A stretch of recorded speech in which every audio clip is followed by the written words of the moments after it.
এই শোনো না, আমাদের অন্ধবিশ্বাস চ্যানেলটি যারা এখনো সাবস্ক্রাইব করেননি প্লিজ সাবস্ক্রাইব করে দাও।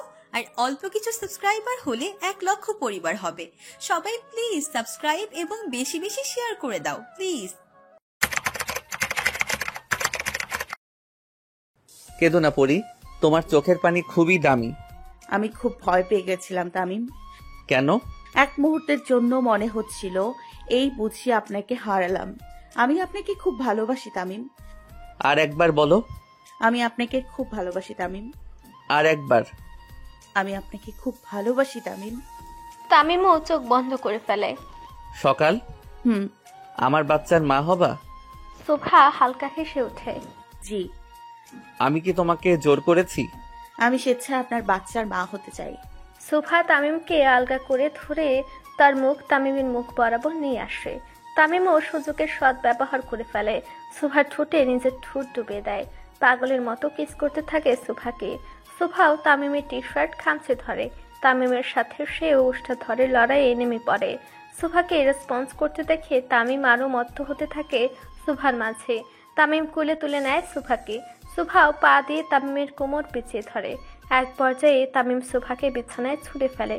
নিজের সমস্ত ভার ছেড়ে দেয় শোভার উপরে। তামিম, আজকে আর একবার তোমার মাঝে ডুবে যেতে দাও পরি। তামিম একটু একটু করে মত্ত হতে থাকে শোভার মাঝে। শোভাও বাধা দেয় না তামিমকে। তামিমের গভীর স্পর্শে কেঁপে ওঠে শোভার সর্বাঙ্গ। চুপচাপ সহ্য করে নেয় তামিমের দেওয়া ভালোবাসাময় যন্ত্রণা। ঘড়ির কাঁটা বলছে রাত 9:45। তামিম শোভা একে অপরকে জড়িয়ে ধরে চুপচাপ শুয়ে আছে। তামিম থেকে থেকে শোভাকে কিস করতে থাকে। শোভাও তামিমের সাথে তালে তাল মিলাতে থাকে। পরি, তুই কবে আমার প্রেমে পড়ছিস? যেদিন পোড়া বাড়িতে প্রথমবার গালে কিস করেছিলেন। ও সেদিনই? না, ওই দিন একটু ফিলিংস জেগেছিল। তাহলে কবে পড়েছিলি? যেদিন বৃষ্টির মধ্যে সে কালো ছাতার নিচে হুট করে এসে কিস করেছিলেন। আচ্ছা, ওই দিন? না, সেদিন আর একটু ফিলিংস জেগেছিল। প্রেমে কবে পড়লি? যেদিন গুলি চালিয়েছিলেন। ও আচ্ছা, গুলি খাইয়া প্রেমে পড়ছস? না, সেদিন আরো ফিলিংস জেগেছিল। তাহলে তুই প্রেমে কবে পড়ছস বল? শোভা তামিমের মুখ বরাবর নিজের মুখ নিয়ে যায়। যেদিন আমি বলাতেই আপনি গোসল করে রাতে বের হয়েছিলেন উদম শরীরে। মানে আমার বডি দেখে? জি। তুই আমার দেহকে ভালোবাসোস, আমাকে না? জি। তামিম খুব অবাক দৃষ্টিতে তাকায় শোভার দিকে। তোমার আমি ভালো ভাবছিলাম শোভা। আপনাকে তো আমি খারাপ ভেবেছিলাম তামিম। শয়তান সেমরি। শোভা তামিমের গাল ধরে তার ঠোঁটে ঠোঁট বসে দেয়। শোভার হঠাৎ এমন কাণ্ডে তামিম মোটামুটি বোকা বনে যায়। এতদিন সিরিয়ালে নায়িকাদের মতো কাপাকাপি করলি, আর আজকে ডাইরেক্ট চুম্মা দিয়ে নিলি। কত রঙ্গ দেখাবি রে শোভা। তামিমের কথা শুনে শোভা তামিমের মাথার চুল ধরে টান দিয়ে ওঠে। কিছু কইলেই মারে। শয়তান সরকার। শয়তান সেমরি। তামিম শোভা প্রায় মারামারি করার মতো প্রস্তুতি নিচ্ছিল। ঠিক তখনই তামিমের ফোন বেজে ওঠে। বউয়ের হাতে মাইর খাইতেছে, এই সময় কোন বলদে ফোন দিল? তামিম ফোন হাতে নিতেই শোভা তার টান মেরে নিয়ে নেয় আর তামিমের উপরে উঠে বসে। না ঠিক আছে, পারফেক্ট পজিশন। কচু। আমি খাই না। শোভা মুখ বাঁকিয়ে তামিমের ফোন খুঁতে খুঁতে দেখা শুরু করে। যতগুলো সোশ্যাল মিডিয়া আছে প্রায় প্রতিটাই ইনবক্স ভালো মতো দেখে। প্রধানমন্ত্রীর ছেলে হওয়ার সুবাদে তামিমের যে পেজ আছে শোভা সেখানেও ঘাটাঘাটি শুরু করে। সবকিছু ঠিক পেয়ে শোভা খানিকটা হতাশ হয়ে যায়, কিন্তু হাল ছাড়লে তো হবে না। সারা জীবন তামিমকে কথা শোনানোর জন্য হলেও একটা না একটা কেলেঙ্কারি বের করতেই হবে তাকে, কিন্তু শোভা বরাবরই হতাশ হয়। আপনি ছেলে জাতের কলঙ্ক। কেন বউ, পারফরমেন্স ভালো লাগেনি? আবার করি? হে খোদা। তামিম শোভার হঠাৎ এত রেগে যাওয়ার কারণ খুঁজে পায় না। আপনি কি আজ অব্দি একটা প্রেমও করেননি, নাকি সব ডিলিট করে ফেলেছেন? আমি তো জন্মের পর থেকে জানতাম তুমি আমার বউ হবা। আলতু ফালতু মেয়েদের সাথে প্রেম করতে যাব কেন? শোভা চোখ বন্ধ করে নিজের রাগ দমানোর চেষ্টা করে। আবার তামিমের সোশ্যাল মিডিয়ায় ঢুকে। সবই রাজনৈতিক কথাবার্তা। পরক্ষণেই শোভা তামিমের ইনস্টাগ্রামের পোস্টে ঢুকে। তামিম তো বিবাহিত। যদি সিঙ্গেল সেজে কোনো পোস্ট পায় তাহলে সাবান ছাড়া তামিমকে ধুয়ে দেবে বলে ঠিক করে, কিন্তু শোভার চিন্তা আবারও ভুল প্রমাণিত হয়। তামিম তার বায়োতে লিখে রেখেছে, আলহামদুলিল্লাহ ম্যারিড। আর সুভার লাল শাড়ি পরা ব্লার ছবি অ্যাড কালেকশনে অ্যাড করা। আপনি আমার ছবি আপলোড দিয়েছিলেন? তুমি কি অন্য কারোরটা আশা করেছো? যেখানে আমার দিকে তাকাতেও আপনার রাগ হয়, সেখানে ছবির ঝাপসা করা সকাল। আমি চাই সকলে জানুক তামিম সরকার বিবাহিত। সুভার চোখে হালকা পানি চলে আসে। যেখানে বেশিরভাগ পুরুষ তাদের বউদের কারোর সাথে পরিচয় করাতে চায় না, বউ থাকলেও অস্বীকার করে বেড়ায়, সেখানে প্রধানমন্ত্রীর ছেলে হয়ে তামিম কি সুন্দর ভাবে সবাইকে জানাতে চায় সে বিবাহিত। তাছাড়া মাওয়ারা আমার হটনেস দেখে এত জ্বালাতো, তাই ভাবলাম তোর পিক দিয়ে রাখি, আর কেউ জ্বালাবে না। শয়তান সরকার। সুভা তামিমের গলা টিপে ধরে আর তামিম হাসতে থাকে। ঠিক তখনই আবারও ফোন বেজে ওঠে। সুভা ফোনে দেখে মোমা সাকিবের নাম লেখা, তাও দাঁত বের করা ছবি দিয়ে সেভ করা। সুভা পারছে না রীতিমতো হেসে মাটিতে গড়াগড়ি খেতে। সাকিবের নামের সাথে তার ব্যক্তিত্বের কোনো মিল নেই। ধরতে গেলে তামিমের পঞ্চপাণ্ডবী সুন্দর গঠনের অধিকারী, কিন্তু কালামানিক, প্যাকমোটা, রফিক আর টাকলা মফিজ তাদের নামের মতোই। একজন কালো যে হাজারটা নাইট ক্রিম মেখেও ফর্সা হতে পারেনি, কালা মানিক বরাবরই কৃষ্ণবর্ণের ছেলেদের মতোই হ্যান্ডসাম, কিন্তু সে তার রং নিয়ে বরাবরই অখুশি। মেয়েদের মতো রূপচর্চা করেও কোনো লাভ হয়নি, তাই এক পর্যায়ে হাল ছেড়ে দিয়েছে। আরেকজনের মাথার চুল নেই মানে একদমই নেই। হাজারটা তেল ব্যবহার করেও তার মাথায় চুল গজায়নি। কবিরাজের থেকে জড়িবুটি তেল এনেও দিয়েছে, কোনো লাভ হয়নি। হুজুরের থেকে নিজের টাক মাথায় ফুও দিয়েছে, যদি কোনো নজর লাগার জন্য চুল বের না হয়, কিন্তু না, কোনো লাভ হয়নি। আর প্যাট মোটা রফিক নিজের প্যাটের দিকে হেরে গেছে। মোটামুটি সুদর্শন হলেও তার প্যাট কখনো কমে না। এই এক জায়গাতে সে আটকে গেছে। ডায়েট, ব্যায়াম, কোনো কিছুই তার প্যাট কমাতে পারেনি। তাদের দলে একদম ফিটফাট হচ্ছে মাহির আর সাকিব। মাহির ডিসিশন নেওয়াতে এক্সপার্ট, হুট করে ডিসিশন নিয়ে বাজিমাত করা তার স্বভাব। এদের মধ্যেও সাকিব একটু ভিন্ন, বোমা বানানো ছাড়া তার আর কোনো আলাদা নেশা নেই। তামিম সুফাকে হাসতে দেখে ফোন নিয়ে নেয়। সাকিবের 32 পাটি বের করা ছবিটি তামিমই তুলেছিল, তাই সে তেমন কোনো রিয়াকশন দেয় না। যদি সাকিব জানতে পারে তার বিকেলবেলা হওয়া নতুন মা তার ছবি দেখে হেসেছে, তাহলে হার্ট অ্যাটাকে করে মরবে। হ্যালো ভাই, কি করেন? আকাম করতেছি তোর মায়ের সাথে। সুফা চোখ বড় বড় করে তাকায় তামিমের দিকে, তারপর তামিমের হাতে জোরে চিমটি কাটে। আহ, কিছু কইলেই মারে, আজব বেদি মানুষ। বিয়া করছি, আকাম করব না? সুফা তামিমের মুখে হাত দিয়ে চেপে ধরে আর ফোন টেনে নেয়। বাবা সাকিব। আম্মা আসসালামু আলাইকুম, কিদা লাগছে নিচে আয়। ওয়ালাইকুম আসসালাম বাবা, এখনই আসছি। সুভা ফোন কেটে দিতে তামিম উঠে বসে। শালার ভাইরা জীবনে আমারে সালাম দেয় নাই, আর তুমি আসতেই এত পল্টি খাইলো। সুভা কিছু না বলে খালি হাসতে থাকে। হাসো হাসো, তোমরাই তো হাসার দিন। কেন হিংসা হয়?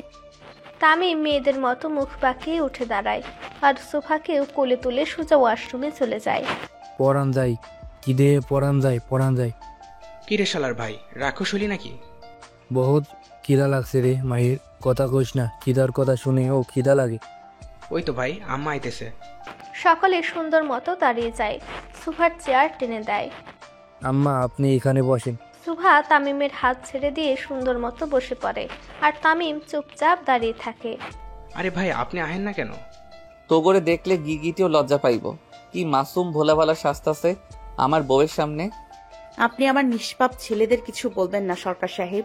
কাম সারছে, সব কয়টা এক টিম। সকলে খুব জোরে জোরে হাসতে থাকে। আজকে তারা বেশ ভালো মতো তামিমকে জব্দ করতে পেরেছে। খাওয়া দাওয়ার শেষে সকলে মিলে বাইরে চলে যায়। পঞ্চপাণ্ডব বোন ফায়ারের ব্যবস্থা করে।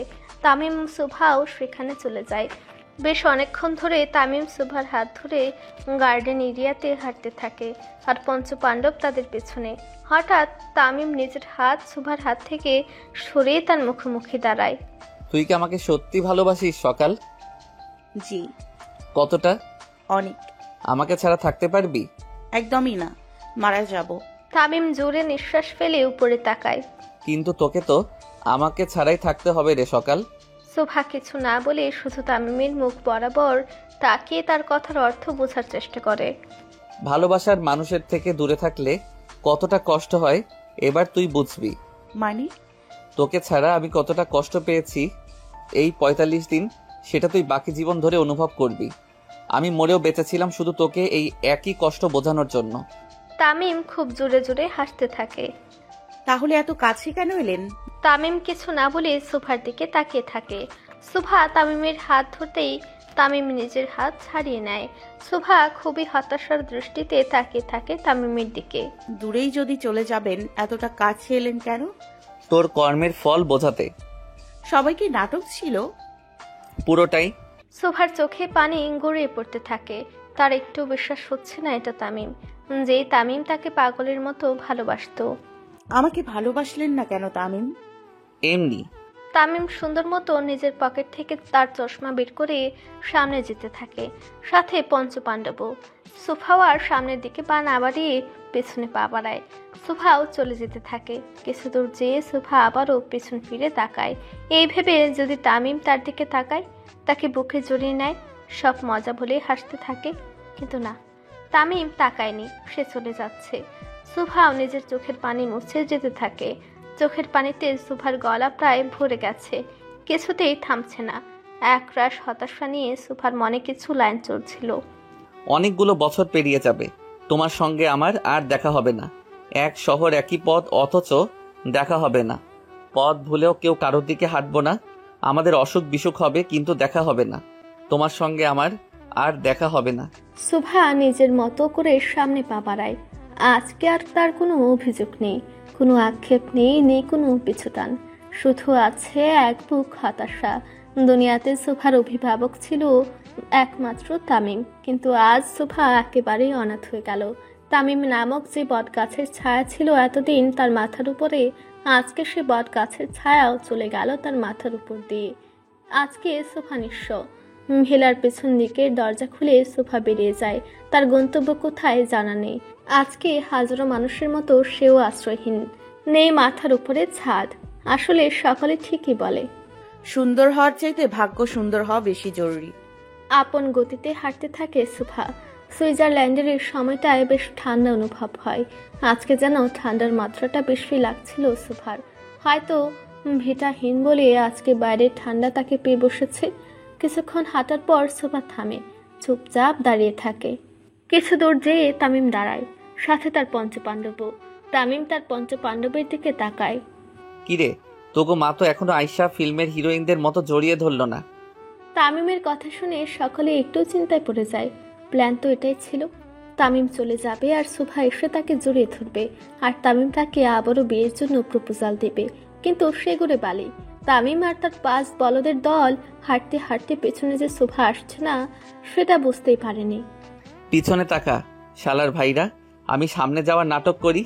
তামিমের নির্দেশ মতো বাকিরা পেছনে তাকায়। কাম সারছি। ভাই, ভাবি তো নাই। তামিম তাড়াতাড়ি করে পেছনে ফিরে তাকায়। আসলেই তো সোফা নেই আশেপাশে, পুরো গার্ডেন ফাঁকা। তামিম খুব জোরে চেঁচিয়ে ওঠে, আমার বউ কই? তামিম সহ বাকিরা এসে চারপাশে খোঁজা শুরু করে। ভিলার ভেতর থেকে শুরু করে বাইরের সবকিছু খুঁজে, কিন্তু সোফার কোনো হদিশ পাওয়া যায় না। তারপর গার্ডদের থেকে জানতে পারে সোফা ভিলার পেছনে গেছিল। তামিম তাড়াতাড়ি করে এসে দেখে সেখানেও কেউ নেই। বাইরেও ভালো মতো দেখে না, সোফার চুলেরও দেখা নেই। তামিম সাথে সাথে তার গার্ডদের বাইরে খোঁজার জন্য লাগিয়ে দেয় আর নিজে চলে যায় কন্ট্রোল রুমে। সিসিটিভি ফুটেজ থেকে তামিম সহজেই সোফার যাওয়ার দিক বের করতে পারবে। তামিম খুব দ্রুত কন্ট্রোল রুমে আসে। I ওয়ান্না C the footage. Tamim এসে চেয়ারে বসে পড়ে আর ফুটেজ চেক করতে থাকে। তামিম তাকাতে সকলে বাইরে চলে যায়। তামিম চায় না তামিমের দুর্বলতা কেউ বুঝুক। ফুটেজ ওপেন করে তামিম দেখতে পায় সোফা বেশ অনেকক্ষণ তার যাওয়ার দিকে তাকিয়েছিল। তার চোখ দিয়ে পানি টপ টপ করে গড়িয়ে পড়ছিল। তারপর সোফাও একটি দীর্ঘ নিঃশ্বাস ফেলে এক পা করে যেতে থাকে। সোফা কিছু দূর যেয়ে আবারও পেছনে ফিরে তাকায়, তারপর আবারও যেতে থাকে। মাঝপথে যেতেই সোফা হুজুট খেয়ে পড়ে যায়। তারপর উঠে ড্রেসের ময়লা ছাড়তে ছাড়তে চলে যায়। হাতে হয়তো একটু ব্যথাও পেয়েছে। তামিমের চোখ দিয়ে নিজের অজান্তেই পানি চলে আসে। আজকে সে যা করেছে তা বাড়াবাড়ির চরম সীমানায় চলে গেছে। তামিমের চোখের পানিও বাঁধ মানছে না, আপনা আপনি গড়িয়ে পড়ছে। তামিম ছাড়া তো সোফার অভিভাবক বলতে এই দুনিয়ায় আর কেউ নেই। তার উচিত হয়নি এভাবে সুভার সাথে মজা করা। তামিম চোখের পানি মুছে বেরিয়ে যায়, খুবই শক্ত মনে বেরিয়ে আসে রুম থেকে। সুভা যে তার একমাত্র দুর্বলতা, এটা তামিম প্রকাশ করতে চায় না, কারণ তামিমের শত্রুরা তার সাথে না পেরে উঠলেও তার দুর্বলতা নিয়ে টান দিবে। তামিম এমন ভাবে বের হয় যেন কিছুই হয়নি। তামিম বের হতেই গার্ড এসে তাকে ইনফর্ম করে সুভার দেখা পাওয়া গেছে। তামিম এবং তার পঞ্চপাণ্ডব আর বাকি গার্ডরাও বেরিয়ে পড়ে তামিমের সাথে। সুভা বেশি দূর যেতে পারেনি, হেঁটে হেঁটে ভিলা থেকে একটু দূরেই ছিল, তাই তাকে খুঁজে পেতে অসুবিধা হয়নি তামিমের। উন্টারতোর ব্রুক নদীর রেলিংয়ের কাছে শরীরের সমস্ত ভার ছেড়ে দিয়ে পানির দিকে তাকিয়ে থাকে সুভা। নদীর পানিগুলোর সাথে সাথে তার চোখের পানিও বয়ে চলেছে। হঠাৎ সুপরিচিত সুঘ্রাণ নাকে ভেসে আসতেই চোখ বন্ধ করে ফেলে সে, কিন্তু পেছনে ফিরে তাকায় না, কারণ সুভা জানে কে তার পেছনে দাঁড়িয়ে আছে। তামিম এসে সোজা পেছন থেকে সুভাকে খুব শক্ত করে জড়িয়ে ধরে। সরি বউ, আমি তো দুষ্টমি করছিলাম তোর সাথে। সরি বউ, সো সরি। সুভা কিছু না বলে চুপচাপ একইভাবে দাঁড়িয়ে থাকে। ও বউ, আমি তো মজা করছিলাম। ভালো। সুভার এত ঠান্ডা ব্যবহার তামিমের মনে আরো সংশয় বাড়িয়ে দেয়। এমন করিস না বউ, আমার সুন্দর বউ না তুমি? আমার পরি, চলো বাড়ি চলো। আমার কোনো বাড়ি নেই, আমি অনাথ। সুভা নিজেকে অনাথ বলাটা তামিমের মন একদম চূর্ণ বিচূর্ণ করে দেয়। তামিম বুঝতে পারে এবার সে অতিমাত্রায় বাড়াবাড়ি করে ফেলেছে। তামিম সুভাকে ঘুরিয়ে তার দিকে ফিরিয়ে নেয়। আমি তোর অভিভাবক, তুই অনাথ না, আমি জীবিত এখনো। সুভা তামিমকে ধাক্কা দিয়ে নিজের থেকে সরিয়ে নেয়। আপনার দয়ার আমার কোনো দরকার নেই। কষ্ট দিতে চেয়েছিলেন, পেয়েছি, খুশি হয়ে যান। আপনি সাকসেসফুল। সুভা সামনের দিকে হাঁটতে থাকে চুপচাপ, আর তামিমও তাকে ঘিরে ধরে। বউ শোন, এমন করিস না, আমি তো প্র্যাঙ্ক করছি, মন থেকে কিছু বলি নাই। তুই আমার সাথে বাড়ি আয়। সুভা তামিমের থেকে হাত সরিয়ে আবার সামনে যেতে থাকে, আর তামিম আবারও সুভার পথ আটকে দাঁড়ায়। হাত ছাড়ুন আমার। না, হাত ছাড়ুন। এমন করিস না বইন, আমার সাথে আয়। আরে ভাই, আমার হাত ছাড়েন তো। না, তুই আয়। আমি যাব না। তুই যাবি, তোর আব্বা যাবে। ওই মরা কঙ্কালকেই নিয়ে যান। তামিম সুভার হাত ধরে যতই নিয়ে যেতে থাকে, সুভা ততই নিজের হাত ছাড়িয়ে সামনের দিকে যেতে থাকে। তাদের দেখলে মনে হবে কিন্টার গার্ডেনে পড়ুয়া ছেলে মেয়ে একজন আরেকজনের হাত ধরে টানাটানি করছে। প্লিজ বউ, ছেড়ে যেও না, ছেড়ে যেও না। নাটক। হাত ছাড়েন আমার। না। ছাড়েন বলছি। না। তা বিলাই বান্দর, হাত ছাড় আমার। সুভা খুব জোরে ধমক দিয়ে উঠে তামিমকে। আউযুবিল্লাহি মিনাশ শাইতানির রাজিম। ফুফু। তামিম দোয়া পড়ে সুভার মাথায় ফু দিতে থাকে। আরে কি সমস্যা? তোরে জিনে আসর করছে বউ, ভুলভাল কথা বলতাছিস। কি? তুই নিজের মধ্যে নাই, তোরে বদজিন ধরছে, আমাকে তুই করে গালি দেওয়াচ্ছে এই বদজিন। তোর মতো খবিশ থাকতে আমাকে কোনো বদ জিন আসর করবে না। আমি খবিস? তার খালাতো ভাই, শয়তানের ঘর শয়তান। যা সর। বুঝছি, তোকে বড় জিন ধরছে। সর যা। হায় আল্লাহ, এই সাকিব জলদি হুজুর ডাক, তোকে ভাবি রে জিনে আসর করছে। সুভা খুব রেগে তামিমের দিকে তাকায় আর সামনে যেতে থাকে। তামিমও সুভার গা ঘেঁষে ঘেঁষে যেতে থাকে, মনে হচ্ছে এখনই সুভার উপরে পড়ে যাবে। কি সমস্যা ভাই? পিছু পিছু ঘুরছেন কেন? সহে না যাত না। না, কি করি বলি না। কচু গাছে ফাঁসি দেন। না, মাত্র 2 বার 19-20 করছি, এত তাড়াতাড়ি মরা যাবে না। বেহায়া। জীবন্ত কঙ্কাল। সুভাকে জীবন্ত কঙ্কাল বলায় সে রেগে মেগে উল্টো দিকে হাঁটতে থাকে। কোথায় সে রেগে আছে তাকে একটু তামিম প্যাম্পার করবে, একটু তেল মারবে, তা নয়, উল্টো সুভাকে জীবন্ত কঙ্কালের উপাধি দিল। লো ঠেলা ভাই, আমারে কঙ্কাল কইল, একটা চুম্মা দিলেও তো পারতো। সাকিবের কথা শুনে মাহির তার মাথায় ধীরে একটা টোকা মারে। মারুস খেলা। আমার মুড দেখছো শালা? ভাই চুম্মা দিতে গেলে হেড ঠোঁট সেলাই করে ছাড়বো না? হো, এটা ও হাসা কথা। পঞ্চপাণ্ডব জিপে বসে বাজি ধরতে থাকে। একবার সুভার হয়ে বাজি ধরে, তো একবার তামিমের হয়ে। যেমনটা মানুষ খেলা দেখার সময় বাজি ধরে, ঠিক তেমনই যে দল হারবে সেই দলকে টাকা দিতে হবে। পঞ্চপাণ্ডবও 73 টাকার ফ্যাট ধরে। যদি সুভা ঝগড়ায় জিতে যায়, সাকিব আর মাহিরকে বাকিরা 73 টাকা দেবে, আর যদি তামিম জিতে যায়, সাকিব আর মাহির বাকি 3 জনকে 73 টাকা দেবে। মনে তো হয় ভাই জিতবো রে সাকিব। এসব বালের কথা কইস না, মায়ের আমার হার্ট বুট ধকপক করে। সুভা রাগ করে অন্যদিকে চলে যাওয়াতে তামিমও তার পিছু নেয়। জোরে বাতাস উঠতাছে বউ, তুমি উড়ে যাবা, জলদি আমার কাছে আসো। সুভা খুবই রাগান্বিত দৃষ্টিতে তাকিয়ে থাকে তামিমের দিকে। এই নিয়ে 3 বার তামিম সুভাকে অতি চিকনের উপাধি দিল। সুভাকে তাকাতে দেখেও তামিম বুঝে যায় সে আবারও সুভাকে রাগিয়ে দিয়েছে। তামিম সুন্দর ছেলের মতো সুভার কাছে গিয়ে তার গাল টিপে ধরে। প্রেমী ও প্রেমী সারা দাও তুমি, তোমার কাছে আসায় ভালোবাসায় সত্যি হলো।